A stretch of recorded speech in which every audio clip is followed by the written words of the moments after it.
Istong nagwapuhon, wala kayo ka-eskwela. Kay wala siya'y trabaho, wala sab makaasawa. Nakahukom, manimpalad na lang siya. Milarga sa Manila siya milarga, gamayng putos lang ang dala. Sa Manila, squatter ang Pinoy anan niya. Kay lisod one day, one eat ang iyang sistema.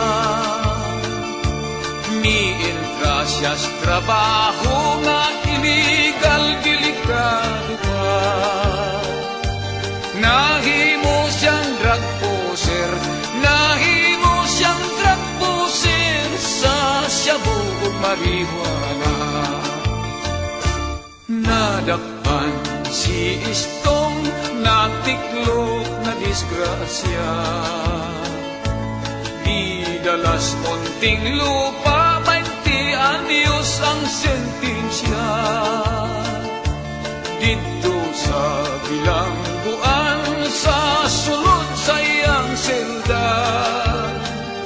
Mga adlaw gipalabay, lawas gipatik-patikan, gidruwing-druwingan pa.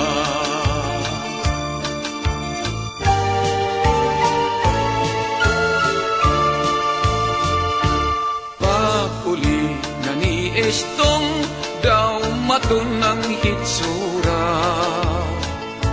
Inighobo sa sinina, lawas daw karatula. May tato nga dakong bitin sa bugan ug sa paa.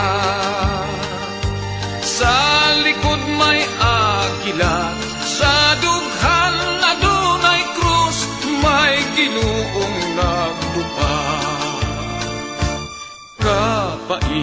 Kapait di ay kung magbilanggutan.